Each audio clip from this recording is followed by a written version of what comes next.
Salve, salve, torcida, voltamos com o nosso canal Vamos Vasco. Pessoal, acabou aí agora há pouco a classificação do Vasco frente ao Boa Vista, empate por 1-1. A classificação até certo ponto medíocre, né? Porque o Vasco não jogou absolutamente nada e conseguiu aí essa classificação no sufoco. Tomou pressão ainda do Boa Vista nos minutos finais aí da partida, correndo sérios riscos de ficar de fora das oitavas de final da Copa do Brasil. Mas deu certo, o Vasco conseguiu classificar, mesmo jogando um péssimo futebol. Vamos falar muito do que foi essa partida e hoje também aí como que foi a atuação de alguns jogadores. Mas antes já peço para você já deixar o seu like, se inscrever aí no canal, ativar o sininho das notificações para você não perder nada, ficar por dentro de todas as notícias aqui diariamente do nosso canal, receber todos os vídeos postados aqui que a gente sempre está colocando com as notícias do Vascão.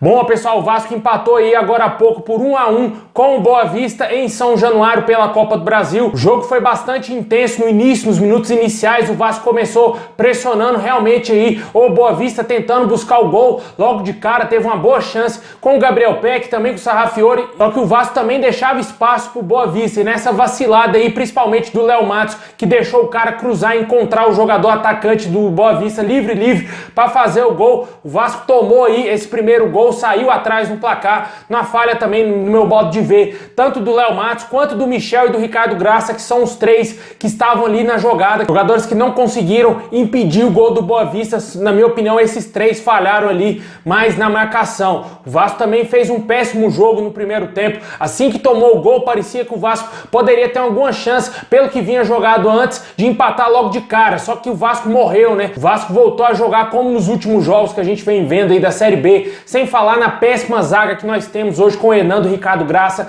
péssimos zagueiros. Ricardo Graça caiu o meu conceito, não está jogando absolutamente nada, para não xingar aqui o jogador, porque ele está péssimo com a camisa do Vasco, e o Hernando, para falar a verdade, é um ex-jogador em atividade, não serve para vestir a camisa do Vasco, porque não tem como nem eu ficar criticando mais aqui esse jogador, porque é um jogador irrelevante, não está jogando nada. Até um lance bizarro que ele foi chutar a bola para frente, a bola bateu no rosto dele e voltou para o campo do Vasco, né? Um absurdo essa contratação, um erro grotesco do seu Alexandre Pássaro em mandar embora o Marcelo Alves e contratar esse zagueiro que nem servia pro Bahia, vai servir pro Vasco. Tá de sacanagem comigo, cara? E por isso que a gente tá vendo essa palhaçada dentro de campo, o Vasco tomando gol todo o jogo, não contratou um zagueiro decente. O sistema defensivo do Vasco me dá nojo, é o ridículo o sistema defensivo do Vasco. Só o Vanderlei salva ali naquela linha defensiva do Vasco. E na minha opinião tem que mudar tudo do meio campo, do volante para trás, porque tá mal. Michel hoje estreou muito mal, jogando como titular do Vasco, tá pesado, tá sem ritmo de jogo, tá totalmente fora de sintonia com os demais jogadores. Na minha opinião, eu acho que seria melhor o Vasco colocar até mesmo o Bruno Gomes,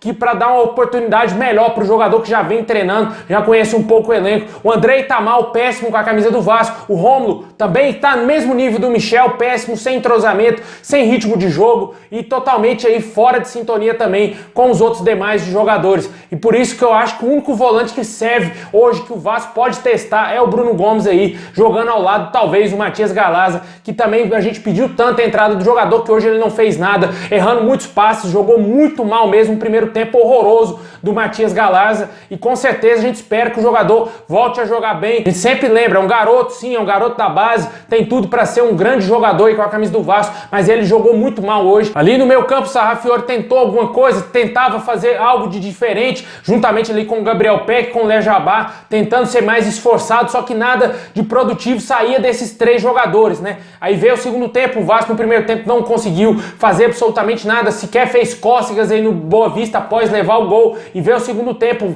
o Marcelo Cabo fez algumas alterações, colocou aí o Marquinhos Gabriel tirando o Sarrafiori, só que aí cresceu muito o futebol do Léo Jabá, né? Que o Marcelo Cabo fez uma alteração tática, né? E de posição, trocou o Gabriel Peck pelo Léo Jabá, o Léo Jabá foi jogar na esquerda, o Peck na direita, e aí sim as jogadas começaram a sair. O Léo Jabá começou a desenvolver muito mais, partir para cima do adversário e com certeza fez boas jogadas ali. Minha opinião, acabou sendo um dos melhores jogadores do Vasco, se não o melhor jogador hoje dentro de campo. E no segundo tempo veio o lance mais polêmico da partida, né? O gol do Vasco, o gol de empate do Vasco com o Gabriel Peck. A bola bateu, claramente, bateu na mão do Germancano, acabou, era para ter sido anulado o gol se o juiz tivesse visto ali, né? Na hora, não tinha VAR no jogo e o gol seguiu normal. Foi dado o gol aí pelo juiz, a bola já estava lá no centro para a saída do Boa Vista, só que aí pareceu que houve uma interferência, como diz aí a central do apito da Rede Globo, né? Interferência externa em favor da arbitragem que anulou o gol inexplicavelmente. Como que o juiz ficou sabendo que a bola bateu na mão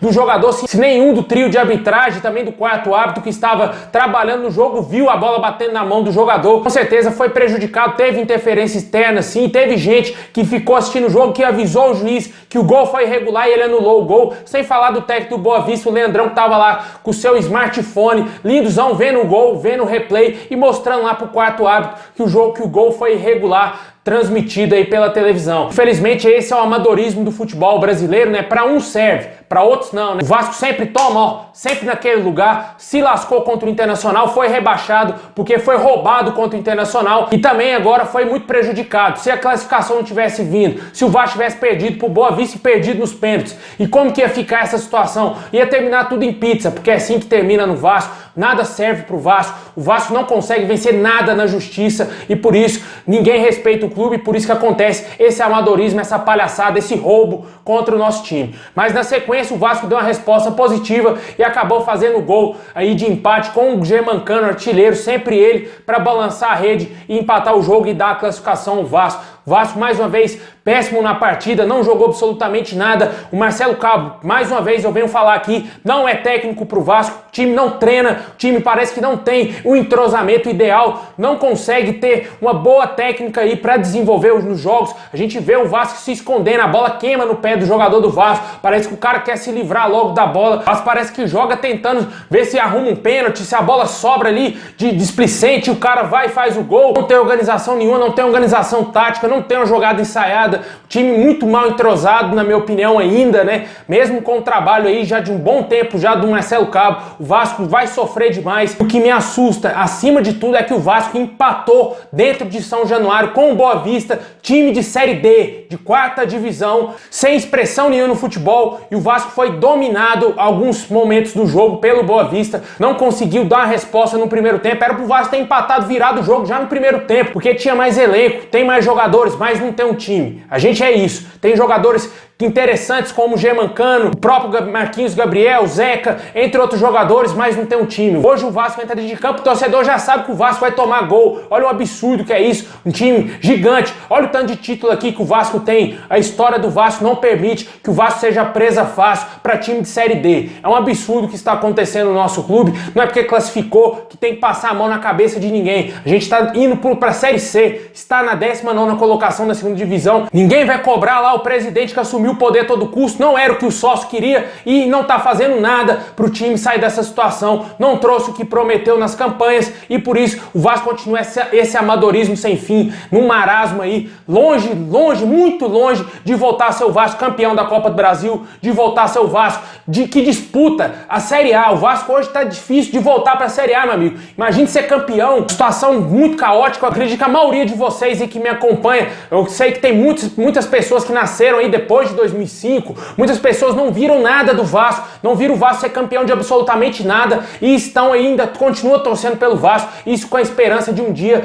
ver o Vasco campeão novamente, de poder ver o Vasco ser campeão pela primeira vez, porque tem muitos torcedores que não viram o Vasco sequer ser o Vasco que a gente conhece, o Vasco do Edmundo, o Vasco do Romário, o Vasco do Roberto Dinamite, campeão de tudo, e infelizmente a gente continua vendo essa porcaria dentro de campo, jogadores que parece que comeram a feijoada antes de entrar dentro de campo e um técnico que não serve para treinar o nosso time. Bom, pessoal, é isso aí. Muito obrigado a todos vocês. Estamos juntos. Saudação vascaína a todos. Vamos torcer por dias melhores, porque não tá nada bom, não tá nada certo nesse time do Vasco. Classificou e ponto. Mais nada. Não tem mais nada para tirar desse time, desse jogo de hoje. É isso aí. Tamo junto. Forte abraço.